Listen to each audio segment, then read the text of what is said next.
Lampião na Serra Grande, talvez o maior combate da história do cangaço. O ano de 1926 talvez tenha sido um dos mais marcantes dentro do ciclo cangaceiro do Rei Cego, Virgulino Ferreira da Silva, vulgo Lampião. 2 episódios destacam-se e justificam essa narrativa. A visita a Juazeiro do Norte a convite de Floro Bartolomeu para integrar o Batalhão Patriótico, e a polêmica patente de capitão que recebeu, além do extraordinário combate da Serra Grande, o maior confronto entre as forças volantes e os bandos cangaceiros. Serra Grande, um enigmático pedaço de chão com mais de 900 metros de altitude, localizado entre os municípios de Calumbi, Flores e Serra Talhada, no famoso Vale do Pajeú, foi o palco do maior combate do cangaço de Lampião. A visita à Meca do Nordeste sob o olhar do santo do Juazeiro, Padre Cícero, aconteceu em março, enquanto o famoso fogo de Lampião na Serra Grande ocorreu em 26 de novembro de 1926. O sequestro de Pedro Paulo Magalhães Dias, representante da Estandarte Oil Company, entre Triunfo e Vila Bela, quando Lampião exigiu 20 contos de réis pelo resgate, e o posterior ataque ao sítio Varzinha, onde morreu o sertanejo José de Esperidião, foram o estupim para o combate mais espetacular entre cangaceiros e volantes. A figura de Virgulino Ferreira consolidava-se como o grande estrategista da guerrilha nas caatingas e carrascais sertanejos. Com cerca de 100 a 115 cangaceiros, o bando subiu a serra e, prevendo a perseguição de uma grande força volante, preparou uma emboscada mortal a partir de sua posição privilegiada, que permitia uma visão completa do campo de batalha.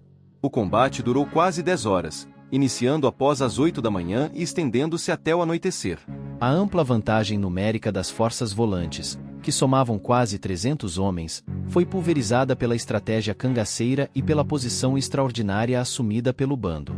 As forças volantes, sob o comando de Higino Belarmino, e contando ainda com Arlindo Rocha, Manuel Neto e Euclides Flor, sofreram um revés histórico com quase 30 soldados entre mortos e feridos.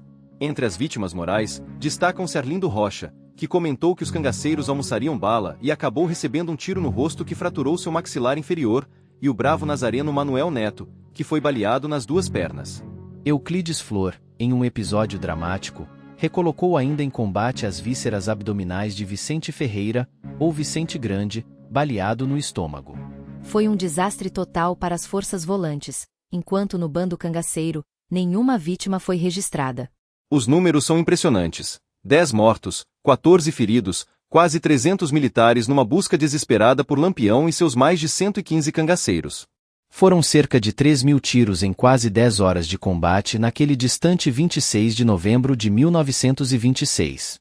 O pleno êxito no combate mais pungente do ciclo do cangaço teve um desdobramento ousado. No dia seguinte à Batalha da Serra Grande, Lampião, da Fazenda Barreiros, estabeleceu o refém Pedro Paulo Magalhães Dias como portador de uma carta endereçada ao governador de Pernambuco, Dr.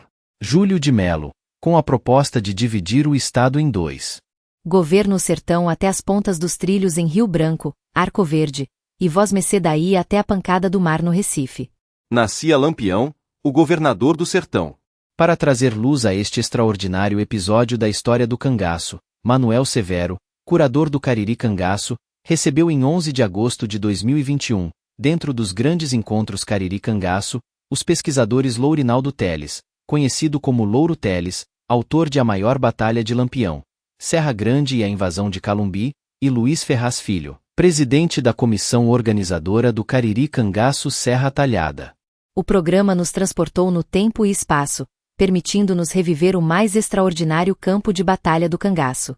Cangaceiros que participaram do combate: Virgulino Ferreira da Silva, Lampião chefe do grupo, Antônio Ferreira da Silva, irmão de Lampião, Vicente Feliciano, Antônio José da Silva, Beija-Flor, Antônio Frazão, Pai Velho, Luiz Pedro, Hermínio Xavier da Silva, Chumbinho, José de Souza, Tenente, João Soares, Juriti, João Mariano, Andorinha, Joaquim Mariano, Manuel Mariano, Severino da Silva, Nevoeiro, Sabino Gomes, Isaías Vieira, Manuel Nogueira, Manuel Marcelino, Bom de Vera, Inácio de Medeiros, Jurema, Félix Preto, Caetano da Silva, Moreno, João Donato, Gavião, Pedro Gomes, João Henrique, Antônio Rosa, José Lopes da Silva, Mormaço, João Cesário, Coqueiro, Manuel Antônio, Francisco Antônio, José Marinheiro, André Marinheiro, Antônio Marinheiro, Antônio Caboclo, Sabiá, José Benedito, José Angélica, José Generosa, Josias Vieira, Gato, José Luiz, José Procópio,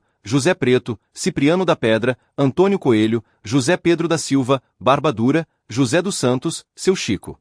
Jorge Salu, Massarico, Raimundo da Silva, Aragão, Antônio Francisco, João José da Silva Nunes, Marcelino Antônio dos Santos, Cobra Verde, Antônio da Silva, Noite Braba, Antônio Mancinho, Curize, Marcelino Nunes da Cruz, Luiz Pedro do Retiro, José dos Santos, Três Pancadas, Nunes Magalhães, Pensamento, João de Brito, Euclides Bezerra, Criança. Manuel Vieira da Silva, Coça Bomba, Antônio Maneca, João Félix, Gasolina, Urbano Pinto, Antônio de Tal, Antônio Romeiro, Justo de Tal, Lua Branca, Genésio de Tal, Genésio Vaqueiro, Vicente de Tal, Vicente Preto, Antônio de Tal, Antônio Caboclo, Pedro de Tal, Pedro de Quelé, José de Tal, José Vaqueiro. O combate da Serra Grande, travado em 26 de novembro de 1926, no município de Calumbi, próximo à Vila Bela, deixou sua marca dolorosa nos anais da Guerra Cangaceira. As forças comandadas por 6 experientes comandantes, Gino, Mané Neto, Arlindo Rocha, Zé Olinda, Domingos e Euclides Flor, foram derrotadas por Lampião. Para marcar os 95 anos do ocorrido, um grupo de amigos liderados pelos historiadores Luiz Ferraz Filho e Lourinaldo Teles visitou o local do combate. O evento contou com a participação de pesquisadores como Clênio Novaes, Marrael Siqueira, Cricélio e Cristiano Carvalho, Valdir Nogueira, Wilton Santana, Luiz Emanuel Nogueira, Amélia Araújo, entre outros. Uma cruz foi afixada para marcar o local de sepultamento dos soldados